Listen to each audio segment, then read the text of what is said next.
Bonjour, bienvenue pour cette étude numéro 9, Satan et ses alliés.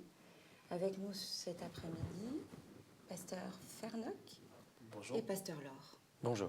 Bienvenue, nous allons prier. Seigneur, merci pour ce temps d'étude que tu nous donnes. Nous réclamons la présence de ton Esprit Saint, Seigneur, et permets que tout puisse se faire pour toi et par toi et que ton nom seul soit glorifié au travers de cette étude. Au nom de Jésus. Amen. Amen. Amen. Alors, nous sommes toujours dans l'étude du livre d'Apocalypse et nous allons cette fois parler de deux bêtes, celle qui monte de la mer, celle qui vient de la terre, et nous allons essayer de comprendre leurs caractéristiques et leurs fonctions.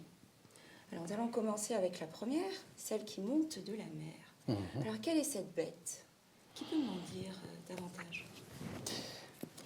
Je te laisse. Alors, déjà, elle se trouve mentionnée au chapitre 13. Chapitre 13, effectivement. Voilà. Au chapitre 13 et au verset 1er, on voit une bête qui monte de la mer qui représente les peuples. Donc, c'est une bête qui sort des peuples, qui sort des nations, et qui a 10 cornes et 7 têtes. Alors, c'est intéressant de voir que dans le chapitre 12, il était question du dragon, qui a, lui, 7 têtes et 10 cornes. Et le dragon est couronné sur ses 7 têtes, mais la bête, elle est couronnée sur ses 10 cornes. C'est pas pareil. Okay. Tout ça pour exprimer le fait que l'histoire avance. On n'en est plus à ces empires successifs, Babylone, Médo-Persan, Grec et Romain.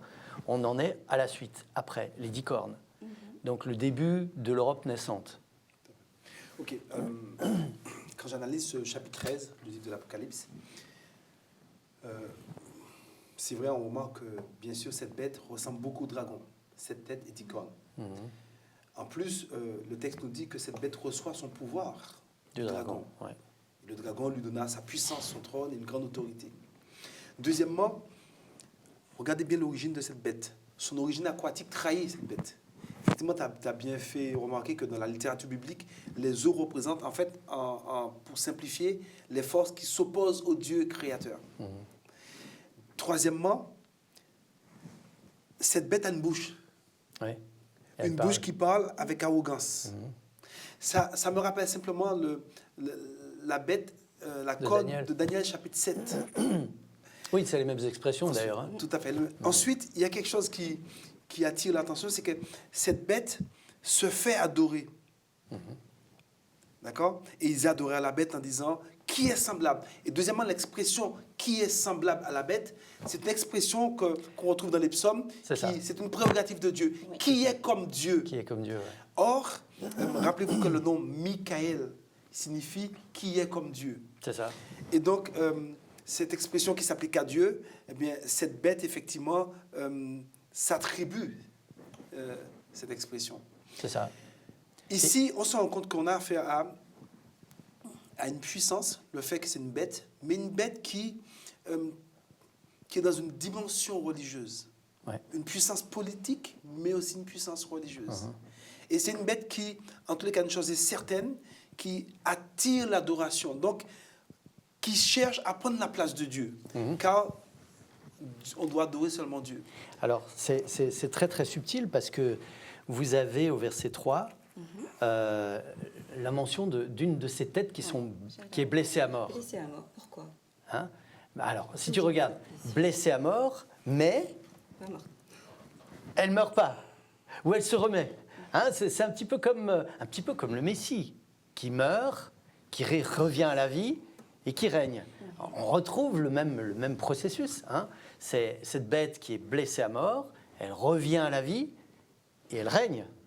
Et toute la terre est dans l'admiration devant elle. C'est le mot qui est... C'est un petit peu comme si la bête est en train de singer Dieu lui-même. Et on voit la subtilité de la chose. On voit que cette bête, comme tu le disais, Gaston, elle prend la place de Dieu, en fait. Mais jusque-là. Et c'est grave. Parce qu'on voit dans le texte que toute la terre va aller l'adorer. On adore cette bête. Et le dragon lui a donné toute autorité. En plus, ce monstre marin profère des blasphèmes contre Dieu. Il blasphème, pour blasphémer son nom, son tabernacle et ceux qui habitent dans le ciel. Donc, il faut quand même faire l'application pratique de ce chapitre. Et aujourd'hui, effectivement, nous pouvons nous rendre compte que il y a vraiment une entité spirituelle, une puissance religieuse qui attire l'adoration des hommes. Aujourd'hui, il n'y a que le système papal où on peut appeler le pape le Saint-Père, Oui. le vicaire du Fils de Dieu. Voilà. En tous les cas, cette bête du chapitre 13 de l'Apocalypse, effectivement, les caractéristiques se calquent parfaitement sur ce système papal. Oui, tout à fait. Alors c'est intéressant de voir que effectivement c'est cette Église du Moyen Âge. En fait, c'est l'Église chrétienne du Moyen Âge qui va devenir une Église apostate. Alors ça passe même par des petits détails. Par exemple, avant Constantin, les églises c'était les assemblées. Les gens parlaient entre eux, ils étudiaient la parole entre eux, ils s'encourageaient mutuellement. On retrouve ça dans les épîtres de Paul. Exhortez-vous mutuellement, supportez-vous les uns les autres, etc. Et à partir de Constantin, Constantin va inventer le concept de l'église bâtiment. Et l'église bâtiment est calquée sur le modèle païen, où vous avez quelqu'un qui parle et les autres qui écoutent. Celui qui sait, les autres qui ne savent pas. Celui qui a un accès à Dieu et les autres non. Et là, l'église va tout centrer, au lieu de centrer sur Dieu, elle va centrer sur elle-même, sur les hommes. Moi, je dirais, j'ai une lecture légèrement différente. Vas-y. C'est vrai que cette église du Moyen-Âge sera fortement poussée dans l'apostasie ou dans l'hétérodoxie. Mais c'est parce qu'au sein de cette église s'est installé l'ennemi de Dieu. Bien sûr. C'est un pouvoir qui a usurpé la place de Dieu. Et donc, effectivement, d'ailleurs, Paul le dit dans l'Épître aux Thessaloniciens, cet homme qui va s'asseoir dans le temple de Dieu, qui va se proclamer Dieu lui-même, jusqu'à blasphémer le nom de Dieu. Et c'est parce que cet ennemi s'est installé dans l'Église, bien sûr, cet ennemi a su dévier l'Église de sa voie, de la voie de la vérité. Et donc, tout au long du Moyen-Âge, et ça continue aujourd'hui, puisque je n'ai toujours pas... En tout cas, aujourd'hui, le système papal ne remet jamais en cause le fait que le pape n'est plus le Saint-Père, que le pape n'est plus le vicaire de Dieu sur la terre. Donc, cette blessure dans le temps, elle se situerait à peu près à quelle période? Ah, la blessure. On situe, historiquement et classiquement, la blessure de la bête au moment où le général Berthier, envoyé par Napoléon, arrive à Rome et fait prisonnier le pape. D'accord. Là, effectivement, ça donne un coup fatal à l'Église. Il faut savoir que autour de cette même période, les jésuites, qui étaient quand même le fer de lance de l'Église catholique, les jésuites sont expulsés de tous les pays d'Europe et de toutes les colonies. Les uns après les autres, les pays les mettent dehors. Et on se demandait quel était l'avenir de l'Église à ce moment-là. D'accord, donc cette blessure... C'est une blessure mortelle. Vraiment mortelle. Et puis, quand on entend en France, au moment de la Révolution française, ni Dieu ni maître, le culte de la déesse raison, on remet tout en question. Le problème, c'est que l'action de cette bête qui monte de la mer va se porter contre Dieu. Et les gens vont confondre deux choses. Ils vont confondre l'oppression qu'ils ont subie pendant des siècles et des siècles, et ils vont penser que ça vient de Dieu, alors que ça vient des hommes ou du système. Je voudrais juste revenir sur un point du texte. Il dit que il lui fut donné le pouvoir d'agir pendant 42 mois. Verset 5. Pendant 42 mois ou 1260 années. Pendant tout ce temps-là, d'ailleurs, tu as fait allusion à Constantin de 538 jusqu'à 1798, en fait. Ce pouvoir a oppressé les chrétiens. Pendant 1260 années, ce pouvoir apostat qui s'est installé dans l'Église a inventé des dogmes, des doctrines, ça n'avait rien à voir avec le texte biblique. D'ailleurs, les gens n'avaient même pas la Bible entre les mains. C'est ça. Et pendant 42 mois, les saints ont été opprimés, oppressés. Il y avait eu, en fait, ça a été une grande période de ténèbres spirituelles. Jusqu'au moment où, effectivement, ce pape partira en captivité, ou d'ailleurs ce pape va mourir en captivité. Voilà. Mais le texte nous dit que cette blessure mortelle va être guérie et que la terre sera de nouveau dans l'admiration. C'est ça. Et nous sommes, la prophétie a vu très juste, puisque nous sommes en train de le vivre aujourd'hui. D'accord. Oui, vas-y. Moi, je voudrais revenir à ce verset, le verset 8, qui nous dit que tous les habitants de la terre l'adoreront. Pour moi, il y a deux types de religions, pas trois. Vous savez, quand on parle des religions, on parle de la religion catholique, protestante, adventiste, musulmane, etc. Pour moi, il y a deux types de religions. Vous avez... Voilà. C'est par rapport à l'avenir, par rapport au paradis. Hein. Vous avez la première qui vient du diable, qui dit « Je fais des choses pour Dieu, pour arriver au paradis ». Et celle qui vient de Dieu, celle qui vient de la Bible, c'est « Je fais aussi des choses pour Dieu, mais parce qu'il m'a donné le paradis, parce qu'il m'aime. Je ne fais pas les choses pour que Dieu m'aime, mais je fais les choses parce que Dieu m'aime. » Et là, dans la Bible, on a la mention de la grâce de Dieu.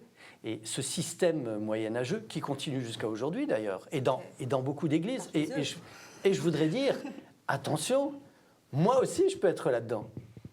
Mais ce système-là... Il y a une subtilité dans le verset 8. Ouais. Il dit « Tous les habitants de la terre l'adoreront, ceux dont le nom n'a pas été écrit dans le livre de vie. » C'est ça. C'est-à-dire que ceux dont le nom n'a pas été écrit dans le livre de vie de l'agneau qui a été immolé. C'est-à-dire que ceux qui vont l'adorer, eh bien clair, ce sont ceux et celles qui n'ont pas accepté la grâce. Jésus comme sauveur et Seigneur. C'est ça. Alors aujourd'hui, beaucoup de personnes veulent bien accepter Jésus comme sauveur, mais pas comme Seigneur. On ne veut pas comme maître. On a beau crier haut et fort, ok, Jésus m'a pardonné, il m'a sauvé, mais on ne le veut pas comme maître. Or, la Bible insiste sur le fait qu'on doit l'accepter comme sauveur, qui nous apporte le salut par la grâce, mais aussi comme maître, c'est-à-dire qu'à ce moment-là, il s'installe comme maître dans notre vie, et puis on marche, par l'action de l'Esprit en nous, bien sûr, mais on marche, on cherche à marcher comme lui, il a marché. Et c'est ce qui va se passer. Beaucoup vont dire haut et fort, bien sûr, ils suivent Dieu, ils aiment Dieu, mais le fruit de leur vie va révéler que Jésus n'est pas le maître dans leur vie. En tout cas, moi, je peux voir dans ma vie, les moments de ma vie où je n'ai pas vraiment considéré Jésus comme mon maître, c'est que je n'avais pas compris son amour. C'est que je n'avais pas cette relation profonde avec lui, parce que quand on saisit la grâce de Dieu, quand on saisit le prix que ça a coûté, franchement, on a envie de lui obéir, on a envie de le suivre, mais ça se fait vraiment par amour. Oui. Et pas pour qu'il nous aime. C'est pas une question de j'achète. C'est ça. J'achète la part de Dieu. Mais j'aimerais préciser, ça se fait par amour. D'ailleurs, je l'entends souvent. La source, voilà, on entend souvent les chrétiens dire, oui, il suffit d'aimer. Non. Mais la Bible est claire. Lorsqu'on aime Dieu, on obéit. C'est ça. Car l'amour de Dieu consiste à garder ses commandements. Tout à fait. Jean dit, celui qui dit qu'il aime Dieu et qui ne garde pas ses commandements est un menteur.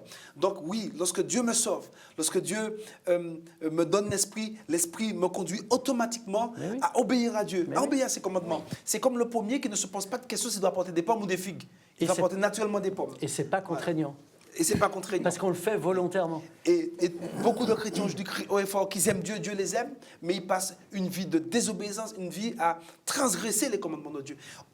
C'est incohérent, c'est incompatible avec la volonté de Dieu. Quand Dieu sauve, quand Dieu donne l'esprit, eh bien l'esprit nous rend capable d'obéir à la parole de Dieu. C'est vrai, et c'est ceux dont le nom ne sont pas dans le livre de l'agneau, c'est parce qu'ils marchent, mais Jésus n'est pas leur maître. C'est ça. Jésus veut être notre maître. Non seulement le sauveur, mais le maître. La différence entre les deux religions dont tu parlais, ceux qui, par amour, se laissent guider par Dieu et dirigés par Dieu, et ceux qui préfèrent être leur propre maître. Yes. Ouais, c'est ça. Et donc, la deuxième bête, si on en venait à cette deuxième bête, comment elle arrive? Elle vient de la terre. C'est intéressant parce qu'elle vient de l'endroit même où la femme s'est réfugiée. Oui, tout à fait. La femme, l'Église. Donc le peuple de Dieu. Où s'est réfugié le peuple de Dieu, finalement? On le sait dans l'histoire. On le sait dans l'histoire. Ces personnes qui ont été persécutées en Europe se sont réfugiées en Amérique. En Amérique. Et donc, qu'est-ce qui se passe? Pourquoi cette bête est l'endroit où... Alors, en tout cas, moi, ce que je constate de cette bête, quand je regarde un peu ses caractéristiques, je me rends compte la première chose que je vois, c'est que cette bête n'attire pas l'adoration vers soi. il est dit que cette bête exerçait l'autorité de la première bête et elle obligeait la terre et ses habitants à adorer la première bête. Donc ici, on n'a pas affaire à un pouvoir religieux, puisqu'il n'attire pas l'adoration vers soi-même. On a affaire à un pouvoir politique, parce qu'un pouvoir politique qui a de l'autorité et qui oblige à adorer la première bête. D'accord ? D'ailleurs, le chapitre continue, non seulement sur un pouvoir politique, ce pouvoir même va insister sur le fait de faire une image à la bête et d'adorer l'image de la bête. Alors, cette bête qui monte de la terre, effectivement, qui avait 2 cornes, mais lorsque cette bête parle, sa voix trahit, parce que cette bête parle comme un dragon. Aujourd'hui, à mon avis, un seul pouvoir politique est capable, dans ce monde, de nous obliger à faire telle ou telle chose. Un seul pouvoir politique aujourd'hui sur la scène mondiale est capable de prendre des décisions, ne serait-ce que même unilatérales. Je ne vois que cette grande nation des États-Unis. Alors moi, à mon avis, cette bête de la terre, je vois dans cette bête de la terre ce pouvoir, effectivement, si puissant, ce pouvoir. D'ailleurs, juste pour un peu de temps, lorsque vous regardez les caractéristiques, on dit que cette bête avait non seulement le pouvoir d'empêcher d'acheter et de vendre, d'accord, un pouvoir politique. Ce pouvoir pouvait faire descendre les feux du ciel, un pouvoir militaire. Un pouvoir aussi qui possède aussi au niveau de l'argent, le fait d'empêcher. Aujourd'hui, effectivement, une seule nation concentre effectivement tout ce pouvoir, toutes ces caractéristiques. Pouvoir politique, aujourd'hui le dollar, c'est la monnaie de réserve, le dollar, c'est tout ce qui se fait comme transaction dans ce monde, c'est en dollars. Aujourd'hui, les États-Unis, c'est la seule nation capable effectivement de décider par soi-même, de manière unilatérale, de partir en guerre. Les États-Unis ont un pouvoir politique tel que lorsqu'ils décident, les autres suivent derrière. Moi, je vois dans cette bête, je vois vraiment ce pouvoir-là. Alors, moi, je vois aussi dans cette bête un pouvoir spirituel. Ah oui, parce que c'est un petit peu comme si la question était posée, est-ce qu'on serait vraiment en présence du vrai Dieu ? Parce que, verset 11, une autre bête qui a 2 cornes semblable à celle d'un agneau. Un agneau, j'aime bien cette image. Voilà, mais qui parle comme un dragon. Elle est semblable à un agneau. Ensuite, vous avez au verset 13, elle opère de grands prodiges, même jusqu'à faire descendre du feu du ciel sur la terre, à la vue des hommes. Qui c'est qui fait descendre le feu du ciel sur la terre ? Le feu du ciel sur la terre, il n'y a que Dieu. Tout à fait, mais on peut voir aussi je partage tout à fait qu'il y a effectivement un côté spirituel. Non, mais je veux dire, ça se rajoute à ce que tu as dit. Mais on peut voir dans le fait de faire descendre le feu du ciel aussi son pouvoir militaire, un pouvoir puissant. On peut, mais quand on regarde le contexte de l'Apocalypse, un peu plus loin, on parle d'Armageddon. Armageddon, c'était on y reviendra, c'était la bataille entre Élie et les prophètes de Baal. Et là, on a vu Dieu qui fait descendre le feu du ciel sur la terre pour montrer sa grandeur. Et là, encore, la question se pose, est-ce qu'on serait en présence du vrai Dieu ? Et puis, c'est pas tout. Au verset 14, elle dit aux habitants de la terre, tu l'as mentionné, Gaston ? De faire une image de la bête. Voilà, de faire une image de la bête. Qui a créé quelqu'un à son image ? Là encore. Et puis, il lui fut donné d'animer l'image, comme si ce pouvoir avait un pouvoir, cette bête avait un pouvoir créateur. Tu vois, enfin, c'est énorme. Et c'est pour ça que, alors, toi, tu as insisté sur le pouvoir politique et militaire, et c'est vrai. Mais c'est pour ça que la séduction, parce qu'il y a aussi un aspect spirituel, elle est vraiment très subtile. Très, très subtile. Quand vous regardez aussi, quand on regarde effectivement les États-Unis, sur tous les dollars, vous avez marqué « In God we trust ». Nous croyons en Dieu, nous avons foi en Dieu. Le président des États-Unis prête serment sur la Bible. On ne voit pas ça en France. Et donc, effectivement... tout à l'heure, on a parlé, et à juste titre, du fait que Dieu, tu as mentionné le fait que Dieu nous demande de lui obéir. Mais il demande une obéissance volontaire. Et on ne trouve pas ça pour cette bête. Elle force à l'obéissance. Voilà, elle force. Elle force, elle empêche même de manger. On ne peut ni acheter ni vendre. Et tous ceux qui n'adoreraient pas la première bête seraient, à la fin du verset 15, seraient tués. Donc c'est un pouvoir de coercition énorme jusqu'à tuer les gens. Là, on ne voit pas Dieu. on voit que cette puissance essaye de se faire passer pour Dieu avec la première bête, mais quand on regarde ce qu'elle fait, on voit bien qu'elle parle comme le dragon. Ouais. Si tu ne crois pas comme moi, je te tue. Qu'est-ce que tu dis de ça? Oui. Mais justement, j'ai lu en préparant cette leçon ce parallèle entre le Père, le Fils et le Saint-Esprit, la Trinité, et ces différentes bêtes, le dragon qui représenterait Dieu, et puis cette bête qui monte de la mer qui représenterait le Fils, et cette troisième bête qui remonte de la terre qui représenterait un peu l'image de l'Esprit. Qu'en pensez-vous? Tu nous parles du verset 18 on peut le relire. Hein. Oui. C'est ici la sagesse que celui qui a de l'intelligence calcule le nombre de la bête, car c'est un nombre d'hommes. On retrouve, hein, tu as mentionné le fait qu'elle a une bouche qui parle avec arrogance, des yeux, hein, un nombre d'hommes, et son nombre est 666. Alors moi j'avais appris, je me souviens pendant mes études, que ça représentait ce qui avait marqué sur la tiare du pape. C'est plus marqué d'abord. Hein. Mais le chiffre 6, c'est juste avant le chiffre 7. Le chiffre 7, voilà, représente la perfection, Dieu. On pourrait dire que le chiffre de la Trinité divine, c'est le 777, 777. Et là, on a affaire à quelque chose qui est presque ça, mais c'est pas ça. J'aimerais dire deux choses. Tout d'abord, effectivement, pour revenir, le chiffre 6, dans la Bible, symbolise l'homme sans Dieu. La statue de Daniel, 6 coudées, la statue du roi. Effectivement, étant donné que le chiffre 6 est répété 3 fois, effectivement, veut montrer c'est bien une institution humaine, mais qui cherche à attirer l'adoration, qui cherche à prendre la place de Dieu dans le cœur des hommes. Mais j'aimerais dire quelque chose. Me concernant, je refuse de faire le parallèle entre le Père, le Fils, le Saint-Esprit et la bête, l'image de la bête. Ça n'a rien à voir. C'est le jour et la nuit. C'est vrai, on peut voir ce parallèle. Mais l'activité du Fils de Dieu, le salut qu'il apporte, ça dépasse de très loin l'activité maléfique. Donc, moi, je pense que, bien sûr, on dit souvent, et je le pense, que l'ennemi, c'est un singe de Dieu. Mais je veux simplement voir ces trois bêtes comme trois forces maléfiques qui cherchent à détruire le peuple de Dieu, qui cherchent à enlever le salut que Dieu nous a donné. Et puis, personnellement, même s'ils en parlent dans le questionnaire ou dans d'autres livres, mais je ne ferai pas ce parallèle. Parce que pour moi, la Trinité, le Père, le Fils, le Saint-Esprit, c'est tellement sain, c'est tellement dessus. Et que il n'y a rien qui puisse être... D'accord. Je suis d'accord avec toi. On partage tous ton opinion. Et justement, donc c'était pour mettre en avant ces distorsions religieuses, finalement. Ces subtilités qui sont véhiculées, ces séductions qui font que les gens s'éloignent de Dieu. Comment on pourrait encore en parler? Comment pouvons-nous faire face aux distorsions religieuses aujourd'hui, à ces contrefaçons? Et comment réussir à remettre en avant l'image authentique de Dieu? Comment c'est possible? La Bible dit à la loi et au témoignage. Amen. Si le peuple ne parle pas comme ça, pas d'aurore.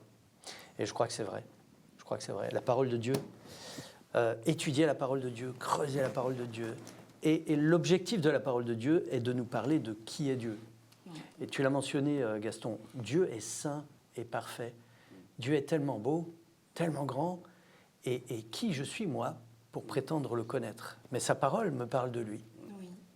Et on a besoin de découvrir qui il est pour pouvoir cheminer avec lui et surtout pouvoir se laisser diriger par lui. Parce que... Et pour répondre à la question, à mon avis, c'est vrai, comme dit le pasteur Laure, il faut vraiment sonder les Écritures. Ce n'est seulement que par la Bible, que par la parole de Dieu, qu'on peut voir ce qui est vrai, ce qui n'est pas vrai. Deuxièmement, Dieu, il me semble, a mis l'Église pour cela. L'Église a comme objectif de donner soif aux gens. C'est-à-dire que lorsque nos contemporains nous regardent, le fait de nous côtoyer, qu'ils aient envie aussi de connaître ce Dieu. C'est ça. Et donc, nous avons une grande responsabilité. Si aujourd'hui, à mon avis, c'est mon opinion, que les forces du mal avancent tellement, ils sont en train d'avancer, c'est parce que quelque part, l'Église qui est appelée à être la lumière, le sel de la terre, la lumière du monde, eh bien, cette lumière a reculé, qui fait que les forces des ténèbres avancent. Mais pour que les gens puissent être éclairés, il faut que l'Église avance. Il faut que quand je parle d'Église, je parle de vous et de moi, l'Assemblée ecclésiale. Il faut que vraiment on prenne à cœur notre responsabilité des témoins efficaces pour Dieu. C'est-à-dire que lorsque les gens nous voient, qu'ils aient vraiment l'intime sentiment que nous sommes ces enfants de Dieu, que Jésus demeure dans nos vies et que nous leur donnons envie d'aller piocher dans la Bible et de voir la vérité. Voilà. Voilà. Mais que nous-mêmes, finalement, nous soyons authentiques. Authentiques. S'il y a tellement de distorsions, comme pour employer ton mot, c'est parce que quelque part, on n'a pas fidèlement accompli notre tâche. Quand je regarde cette première église dans le livre des Actes des Apôtres, c'était juste phénoménal. En une génération, ils avançaient avec une force parce que non seulement c'est vrai qu'ils étaient remplis de l'Esprit de Dieu, mais il donnait envie aux gens de venir. Et le texte dit, et le Seigneur ajoutait à l'église chaque jour ceux qui étaient sauvés. Il passait du temps à étudier, il passait du temps en communion autour de la parole de Dieu. Et est-ce que finalement nous devrions remettre ces choses dans nos communautés? Oui, l'étude, oui, il faut insister. L'apprentissage, l'enracinement dans les c'est clair. L'étude de la parole de Dieu, c'est capital. Vous sondez les Écritures parce que vous pensez avoir... Redonner du sens, parce que nous avons aussi peut-être perdu le sens de ce que nous lisons. Oui, pardon.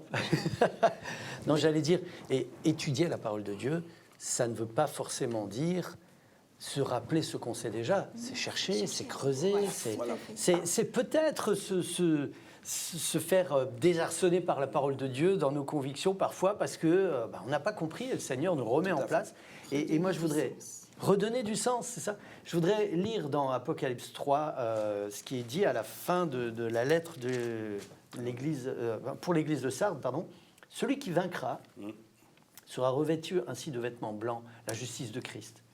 Je n'effacerai pas son nom du livre de vie et je confesserai son nom devant mon Père et devant ses anges. Vous vous rendez compte? Wow. Et je voudrais rajouter quelque chose d'autre. Il faut, c'est vrai, insister sur le fait qu'il faut scruter la parole de Dieu, sonder les Écritures, dans la prière aussi. Il faut insister aussi sur le fait que en scrutant cette parole, en sondant cette parole, ça doit amener un changement dans notre vie. Aujourd'hui, trop de personnes prétendent connaître la Bible. Trop de personnes prétendent réciter de la Genèse, de l'Apocalypse, le texte biblique. Trop de personnes prétendent connaître Jésus. Et que parce que les gens qui nous entourent regardent leurs témoignages, ils n'ont pas envie de connaître ce Dieu-là. Je suis en train de dire que à quoi ça sert de dire haut et fort à tous ceux qui nous entourent, j'aime Dieu, je connais Dieu, j'étudie la Bible, Dieu m'a pardonné, et que les gens qui vivent autour de moi sont malheureux, ils sont tristes, ils sont en train de souffrir, même mon chien peut être en train de souffrir. Non, l'étude de la parole de Dieu doit amener un changement dans ma vie. Et à mon avis, aujourd'hui, ce qui fera la différence dans ce monde, parce que je pense que dans ce monde, les gens devront prendre une décision vite, soit pour Dieu, soit contre Dieu. Et ce qui fera la différence, c'est la manière de vous et moi, nous vivons ce que nous disons. Nous serons fidèles à la parole de Dieu, fidèles aux œuvres, à l'amour. C'est au fruit que tu à l'amour. Oui. Les œuvres sont un fruit. Voilà, fidèle à cet amour qui va se transpirer auprès des gens de notre communauté. Et là, ils ont envie de venir à Jésus. Et en dehors. Vous savez, je crois aussi qu'on a de bons écrits dans notre Église et on a une sœur qui a beaucoup écrit, vous la connaissez, Ellen White, et elle dit, si on pouvait passer chaque jour 1 heure, ne serait-ce qu'1 heure, chaque jour avec le Seigneur, alors à étudier sa parole, mais aussi à prier, à l'écouter, à l'écouter et à le suivre, à lui faire confiance, à apprendre à lui faire confiance, alors on verra du changement. Oui. Alors, nous n'avons qu'un seul mot d'ordre à la fin de cette étude, c'est persévérer dans l'étude de la parole de Dieu, prêter l'oreille à sa vérité et ne pas nous laisser distraire par tout ce que pourrait proposer. Et c'est l'esprit nous transformer. Nous transformer et pas se laisser détourner avec les contrefaçons qui sont présentes aujourd'hui dans notre monde. Parce que Dieu est amour. Parce que Dieu est amour. Merci beaucoup. Merci à toi. Bonne fin d'étude. À bientôt.